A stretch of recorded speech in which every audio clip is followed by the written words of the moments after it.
जब आप ये कहते हैं कि मैं रोज़ उतना पढ़ नहीं पाता हूँ, इसके बुनियादी तौर पर दो तीन रीजंस हो सकते हैं। पहली बात तो कोई भी नहीं पढ़ पाता है, मैं भी नहीं पढ़ पाता हूँ उतना। हम लोग प्रिटेंड करते हैं कि हम बहुत पढ़ते हैं। ईमानदारी की बात है कि मैं आज तक कभी भी 1 घंटे से ज़्यादा एक साथ नहीं पढ़ पाया हूँ, और मैंने ठीक ठाक पढ़ाई की है वैसे, है ना, आप भरोसा कर सकती हैं इस बात पे।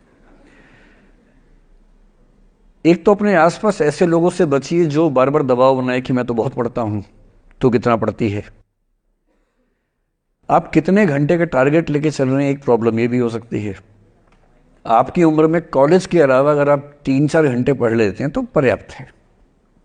कॉलेज के 3 साल सिर्फ पढ़ाई के लिए नहीं है, पढ़ाई से ज़्यादा सीखने के साल हैं, मंच पे आने के साल हैं। दोस्तों के साथ फिल्म देखिए, दोस्तों के साथ आउटिंग पे जाइए, रेस्टोरेंट में बैठ के खूब बकवास कीजिए उनके साथ। उसमें जो सीखेंगे वो केवल पढ़ाई से नहीं सीखेंगे। तो दिन में 3-4 घंटे बहुत होते हैं।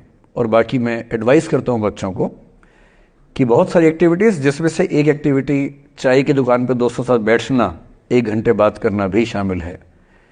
पर्सनैलिटी ग्रूमिंग के लिए बहुत ज़रूरी है। फिर आप लोगों की उम्र में इमोशंस थोड़े उठापटक होती रहती है। अगर आप महीने के 30 दिन में से 6-7 दिन बीच में नहीं पढ़ पाते डिस्टर्बेंस से, तो इसका मतलब है कि आप दिमागी तौर पर एकदम ठीक हैं। चिंता उनकी है कि जो रोज पढ़ रहे हैं। इसका मतलब वो अपनी उम्र में जी नहीं रहे, वो किसी और उम्र में जी रहे हैं। तो ठीक है, कभी कभी डिस्टर्बेंस आएगी, उसको एंजॉय कीजिए। डिस्टर्बेंस बस सुंदर प्यारी होनी चाहिए, इतना ध्यान रखिए, है ना। जिसकी वजह से नींद उड़ी हुई है वो अच्छा होना चाहिए, बाकी तो ठीक है। Namaste, sir. Thank you, sir, for this session, sir. I extend my gratitude, sir. It was an honor to listen you, sir. Sir, मेरा आपसे सवाल होगा कि कई एक आध एग्जाम्पल होंगे सर जहां आपने लेट गो किया होगा। आप अपने जीवन में भी किसी चीज़ में लेट गो किए होंगे, तो कोई एक आध ऐसा एग्जाम्पल आप शेयर करना चाहे जिससे हमें भी प्रेरणा मिले। मैं बताता हूँ आपको। जो मैंने कहा कि 7-8 साल पहले मैं थोड़ा एंग्जाइटी का शिकार हुआ। कई कारण थे, पर उसमें 2-4 लोग ऐसे थे जिन्होंने मेरा जीना मुश्किल कर दिया था उस समय। मतलब उन्होंने कर दिया, मैंने करवा भी लिया। अब तो मैं करवाता ही नहीं, तब मैंने करवा लिया था। अजीब किस्म के लोग, पीछे पड़ के रात दिन 24 घंटे तनाव देते रहना बिना किसी बात के, कोई वजह भी नहीं थी ऐसी। मैं बड़ा परेशान रहा। फिर बाद में परिस्थितियां बदल गई, मैं ठीक हो गया, मेरी स्थितियां ज़्यादा बेहतर हो गई। तो उन दिनों मैंने एक रहीम का दोहा पढ़ा, वो मेरे जीवन का उसूल बन गया। उसके बाद से 1-2 बार मेरे मन में आया कि मैं भी दुश्मनी कर लूं और दिखा दूं, और मेरे पास ताकत उनसे ज़्यादा थी उस समय भी, आज भी है। पर अगर मैं किसी के उकसाने पे उसके जैसा हो गया तो जीता तो वही।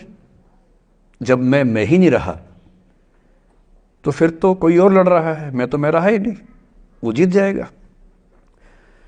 मेरी असली कश्मकश ये थी कि बिना उसके जैसा हुए इस चीज से बाहर निकलना है। ये कुछ वैसे कि आप सड़क पे जा रहे हैं, कीचड़ में सूअर लोटा हुआ है, उछल उछल लौट रहा है, आपके सफेद कमीज पे छींटा पड़ गया। अब 2 ऑप्शंस हैं, या तो हिसाब बराबर करने के लिए उतर जाइए,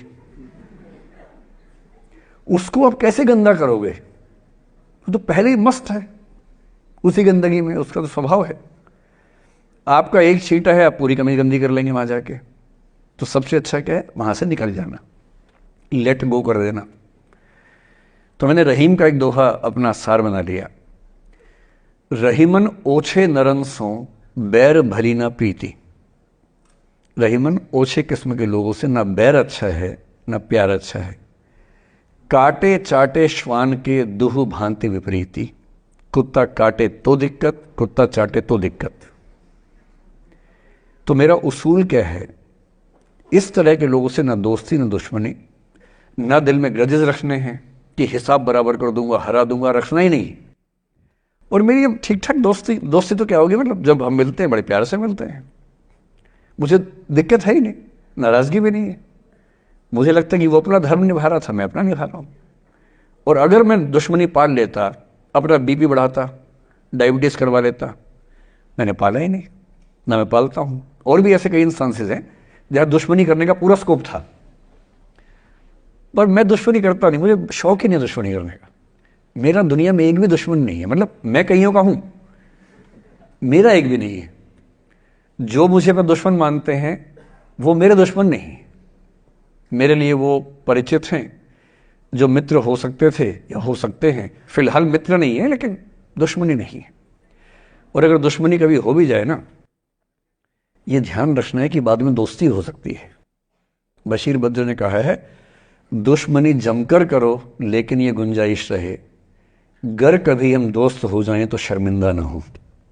ये मैं ध्यान रखता हूं हमेशा। नमस्कार सर। नमस्कार सर, मेरा नाम रश्मि श्रीवास्तव है और मैं यहाँ हिंदी ऑनर्स द्वितीय वर्ष की छात्रा हूँ। सर, सबसे पहले तो मैं आपको बहुत बहुत धन्यवाद देना चाहूँगी सर।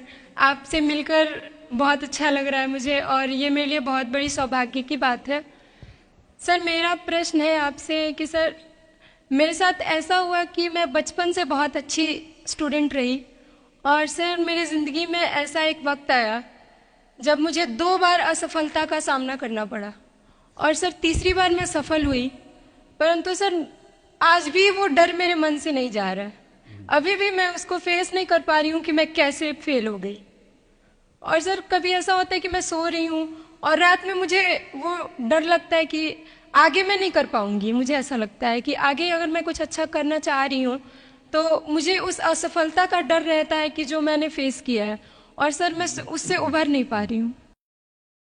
मतलब मेरे ख्याल से ये असफलता आपसे ज़्यादा आपके माहौल की, आपके पेरेंट्स, आपके टीचर्स की है कि उन्होंने आपको, मतलब कुछ बच्चे अपने आप से इतनी उम्मीद पाल लेते हैं कि फेलियर झेल नहीं पाते। आप वैसे बच्चों में हैं। जो आपने कहा ना कि मैं शुरू से बहुत अच्छी स्टूडेंट रही हूँ, ये दुर्भाग्य की बात है, ये अच्छी बात नहीं है।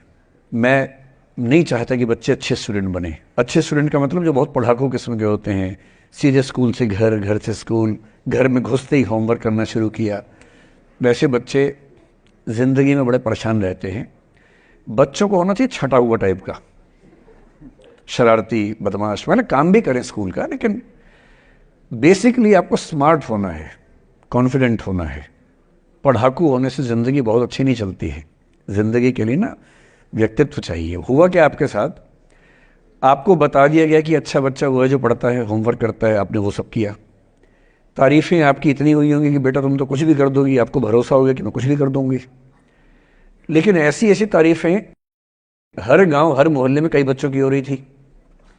जब उन सब में कंपटीशन हुआ तो कुछ सफल हुए, बहुत सफल नहीं हो पाए। तो जो सफल नहीं हो पाए उनको बहुत बेचैनी हुई। आपका सौभाग्य है कि अब तीसरी बार में सफल हो गई। कई ऐसे लोग हैं जो कभी सफल नहीं हुए ज़िंदगी में, उनको भी तो जीना है। तो मैं एक ही बात कहूँगा, अपने आप से उम्मीदें कम कर लीजिए। और ये आसान नहीं होता है। इसका तरीका ये है कि 1-2 ऐसे अच्छे दोस्त जो अच्छे भी हैं, दोस्त भी हैं, और बहुत उम्मीदें ना रखते हैं, ना आपको रखने देंगे अपने आप से। डायरी लिखने से लेकर कुछ अच्छे उपन्यास पढ़ना, अच्छी फिल्में देखना, जो आपको सहज होना सिखाएं, न कि महान होना सिखाएं। महानता से बड़ा कोई रोग नहीं है, इस चक्कर में नहीं पड़ना है। सामान्य होना है। असली जद्दोजहद सामान्य होने की है, महान होने की नहीं है। सहज होना है। तो अपने आप से क्या कहना, रोज़ कहना है, कोशिश पूरी करूंगी, सफलता मिल गई तो बढ़िया, नहीं तो क्यों डरे, ज़िंदगी में क्या होगा, कुछ ना होगा तो तजुर्बा होगा, और भाड़ में जाए सीधी सी रात। नमस्ते सर। सर मेरा क्वेश्चन थोड़ा सा इनसे अलग है। सर जैसे आपने कहा कि लेट गो करना चाहिए, लेकिन क्या करना चाहिए? लेट गो करना चाहिए। हमने भी ये चीज़ सुनी है कि जिसके नसीब में जो लिखा होता है एक दिन उसे वो मिलता ही है, तो उसके लिए हमें परिश्रम करना चाहिए। तो सर एक इनके बीच में क्या एक थिन लाइन नहीं है कि हमने सोचा जैसे 71st डे पर मुझे ऐसा लग रहा है कि अब मुझसे और नहीं होगा, अब मैं नहीं करूँगी। माना कि वो गिव अप भी कहा जाता है, लेकिन अगर मेरे नसीब में है कि नहीं यार कल ये तुझसे हो जाएगा, अगर मैं कोई भी टास्क कर रही हूँ कल ये कंप्लीट होगा, लेकिन मैं सोचूँ नहीं मेरे से ये प्रेशर नहीं हो रहा, I should let go this, I should start some other thing. तो क्या ये मुझे लेट गो करना कभी रिग्रेट नहीं कर सकते क्या लाइफ में, यार एक दिन और ट्राई कर लेते तो शायद मिल ही जाता? देखिए, जो नसीब का मामला है, मेरे ख्याल से आपकी उम्र में नसीब को नहीं मानना चाहिए। दुनिया में किसी को नहीं पता कि नसीब है या नहीं, और है तो कितना है। सब तुक्का लगा रहे हैं, मैं भी तुक्का लगा रहा हूं। ठीक, जो हार जाता है ना, उसको तसल्ली देना बहुत ज़रूरी है, वरना वो जी नहीं पाएगा। और पराजित व्यक्ति को तसल्ली देने के लिए सबसे अच्छा शब्द है नसीब, भाग्य, नियति। बहुत ज़रूरी है। और इसलिए एक उम्र के बाद गीता का सार पढ़ना बहुत ज़रूरी है। समझना पड़ता है कि सब कुछ हमारे हाथ में नहीं होता है, सच में नहीं होता है। पर इसका मतलब ये भी नहीं है कि सब कुछ किसी और के हाथ में होता है। अगर ऐसा होता तो बिना मेहनत करने वाले आईएएस बन जाते या कुछ भी बन जाते। ये हो सकता है कि आईएएस बनने के एग्जाम में 10 ने मेहनत की, उनमें से 8 का हुआ, 2 का नहीं हुआ। पर यह नहीं हो सकता कि एक आदमी ने मेहनत नहीं की तो उसका आईएएस हो गया। बिना मेहनत के तो नसीब भी नहीं मिलने वाला है।